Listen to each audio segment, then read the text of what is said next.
Halo, nama aku Sandi. Halo, nama aku Noel. Aku dari Bandung. Aku dari Temanggung, Jawa Tengah. Oke, pertanyaan pertama ya. Apa nama tari tradisional dari Aceh yang melibatkan gerakan tangan serentak? Saman gak sih? Ya, betul. Ya. Oh ya. Yang kedua, sebutkan 3 permainan tradisional Indonesia. Ini Apa namanya? Yang itu.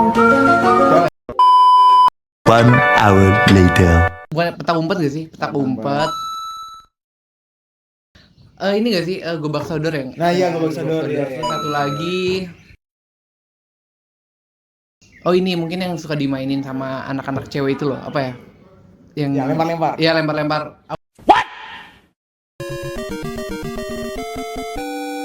Apa nama pakaian tradisional Korea? Oh, itu hanbok.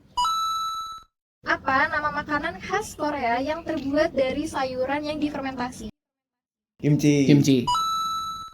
Sebutkan 3 nama makanan khas Jepang. Sushi. Mochi. Ramen. Ya, Udon. betul.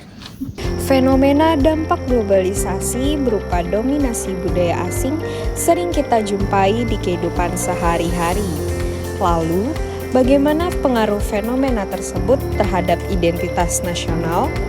Apakah fenomena tersebut dapat mengancam identitas bangsa Indonesia? Identitas nasional adalah manifestasi nilai-nilai budaya yang tumbuh dan berkembang dalam aspek kehidupan suatu bangsa, dengan ciri khasnya masing-masing. Dengan ciri khas tadi, suatu negara dapat dibedakan dengan negara lainnya dalam kehidupannya. Contoh identitas nasional adalah suku bangsa, bahasa daerah, bahasa nasional, dan lain-lainnya. Globalisasi adalah sebuah dinamika kompleks yang mencakup keterkaitan antara berbagai aspek kehidupan di seluruh dunia. Fenomena ini tidak hanya terbatas pada perkembangan teknologi komunikasi dan informasi, tetapi juga pertukaran budaya, aliran modal, dan perdagangan internasional. Globalisasi dapat membuat seluruh dunia terhubung di mana saja dan kapan saja. Globalisasi memiliki berbagai dampak positif. Salah satunya adalah pesatnya perkembangan ilmu pengetahuan dan teknologi serta interaksi antar budaya yang memperkaya kehidupan budaya dan bangsa serta meningkatkan toleransi dalam kehidupan kita sehari-hari.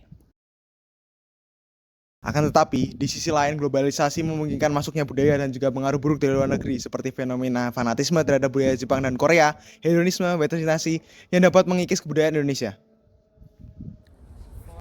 Pengaruh budaya asing tadi dapat membuat generasi muda terlena dan lupa akan budaya sendiri.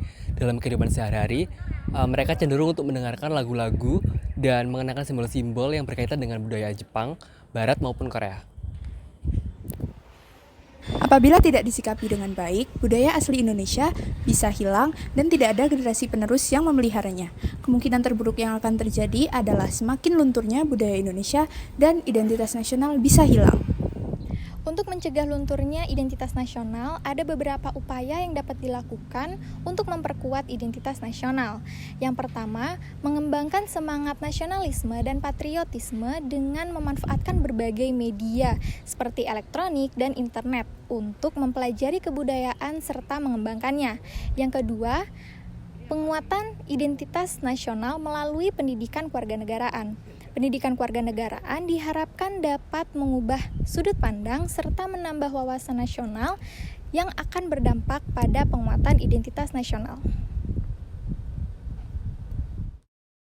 Selanjutnya, kita juga dapat melakukan upaya penyelestarian budaya bangsa dengan memanfaatkan arus digitalisasi yang mengalir begitu cepat, sehingga informasi mengenai budaya bangsa ini dapat dikenal hingga mancanegara. Selanjutnya, kita juga dapat melakukan upaya bela negara dari hal-hal kecil, seperti melakukan filterisasi terhadap informasi yang akan diterima. Selanjutnya, yang terakhir, kita juga dapat mengimplementasikan nilai-nilai Pancasila di lingkungan masyarakat, sehingga dengan asas dan nilai luhur Pancasila tersebut, kita dapat menegakkan integritas bangsa yang lebih majemuk. Kita, sebagai generasi muda, Perlu menjaga identitas nasional Agar tidak tergerus Globalisasi. berpikir global, berbudaya nasional.